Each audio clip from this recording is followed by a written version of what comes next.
Hello साथीहरु, स्वागत छ तपाईहरुलाई यस युट्युब च्यानलमा।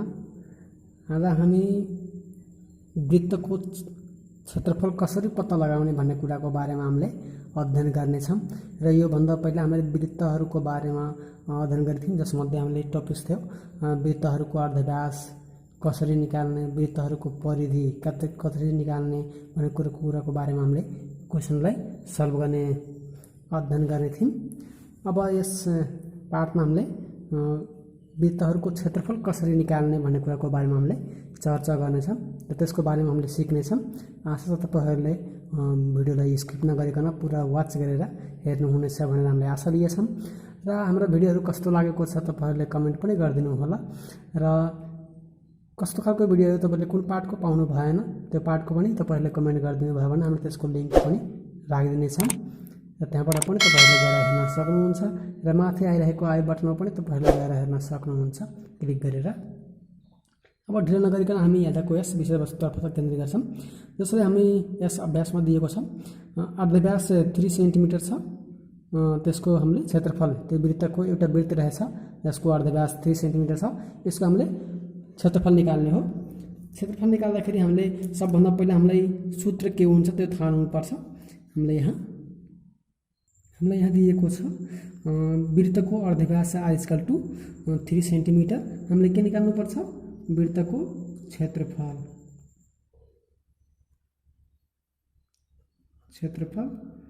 a what? अब हामीले सूत्र जान्नु पर्छ। वृत्तको क्षेत्रफल निकाल्ने सूत्र के हो भन्दाखेरि हामीले सूत्र जान्नु पर्छ। सो सूत्र अनुसार वृत्तको क्षेत्रफल पाई r स्क्वायर। यो वृत्तको क्षेत्रफल हो है, जहाँ हामीले पाई को मान राख्नुपर्छ र r हामीलाई यहाँ दिएको छ। पाई को मान के हुन्छ भन्दाखेरि 3.14 यसरी हुन्छ। यो पाई को मान ठाउँमा हामीले यसरी यो राख्नुपर्ने हुन्छ। सो अब हामीले यसमा भ्यालु पुट गर्छौं। पाई भनेको 3.14 इन्टु यो बिचमा के हुन्छ इन्टु r भनेको 3, सो 3 को स्क्वायर बराबर यो सेन्टिमिटर दिएको छ, त्यही भएर सेन्टिमिटर स्क्वायर लेख्न सकिन्छ हामीले। अब यसलाई 3.14 इन्टु 3 को स्क्वायर गर्छौं भने 3 इन्टु 3 इन्टु 9 हुन्छ। सो अब यसलाई गुणन गर्दिने, यो दुईटैले गुणन गर्छौं भने 9 × 27 14 × 126 भनेको 28.26 सेन्टिमिटर स्क्वायर हुन्छ भनेर हामीले यसरी लेख्न सकिन्छ वृत्तको क्षेत्रफल। सो वृत्तको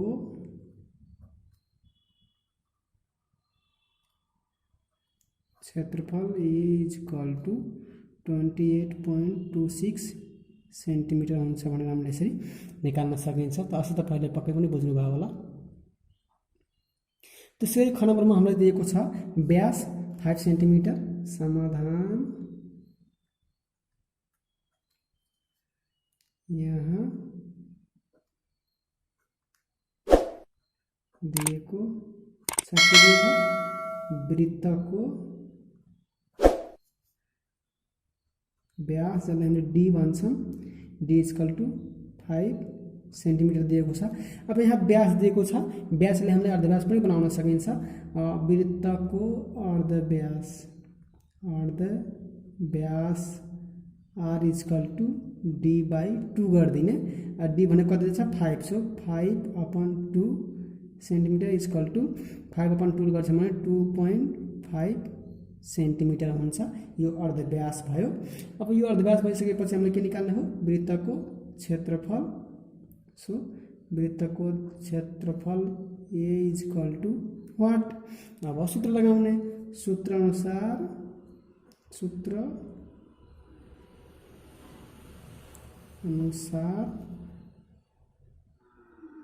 वृत्तको क्षेत्रफल a = सूत्र हाम्रो के हो पाई r स्क्वायर। सो पाई को मान 3.14 इन्टु r भनेको स्क्वायर कति छ 2.5 को स्क्वायर गरिदिने, अब यसले स्क्वायर गरिदिने। सो 3.14 इन्टु यसले स्क्वायर गर्छौँ भने 6.25 हुन्छ।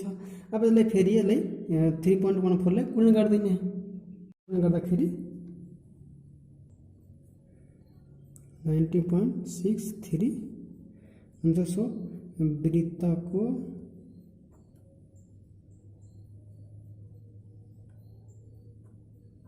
क्षेत्रफल is equal to 19.63 centimetre square हुन्छ भनेर हामी यसरी फाइन्ड आउट गर्न सकिन्छ। त्यसै गरी फेरि ग नम्बरमा हामीलाई दिएको छ अर्धव्यास 8 फिट दिएको छ। अब यहाँ हामीलाई दिएको छ वृत्तको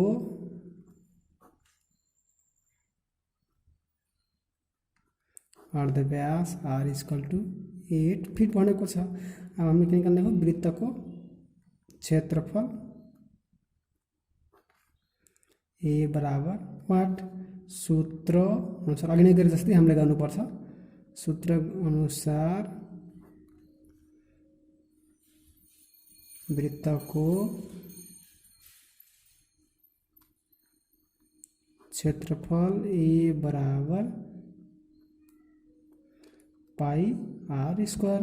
सो पाई भनेको 3.14 इन्टु आर भनेको 8, सो 8 को स्क्वायर भयो बराबर 3.14 into centimetre sorry foot square है, फुट स्क्वायर। 8 इन्टु 8 भनेको 8 को स्क्वायर भनेको 64। सो यसले हामीले इन्टु गरिदिने 200.96 फिट स्क्वायर। वृत्तको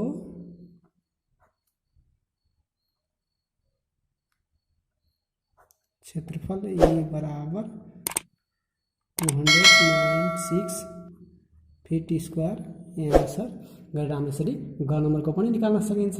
त्यसै गरी अब घ नम्बरमा दिएको छ हामीलाई यहाँ व्यास कति दिएको छ 12 इन्च दिएको छ। सो यहाँ दिएको छ वृत्तको व्यास डी इक्वल टु 12 इन्च दिएको छ, 12 इन्च। अब यो वृत्तलाई हामीले अर्धव्यास पनि बनाउन सकिन्छ। अर्धव्यास R equal to D by 2 into 12/2, so 6 inch यो अर्धव्यास हामीले लेख्न सकिन्छ। त्यसै गरी वृत्तको क्षेत्रफल, वृत्तको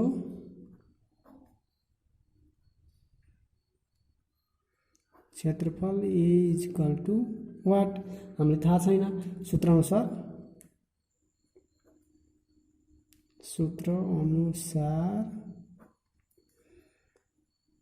वृत्तको क्षेत्रफल ए बराबर पाई आर स्क्वायर। यो हामीले अघि नैदेखि त्यही सूत्र प्रयोग गरिदिएका छौँ। त्यही भएर पाई आर स्क्वायर भनेको 3.14 यो पाईको मान भयो इन्टु आर भनेको 6 दिएछ। सो 6 इन्च स्क्वायर है।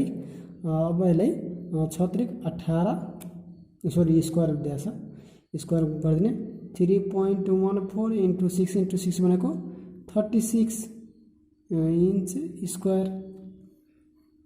अब यो तिनटैको गुणन गरिदिने। सो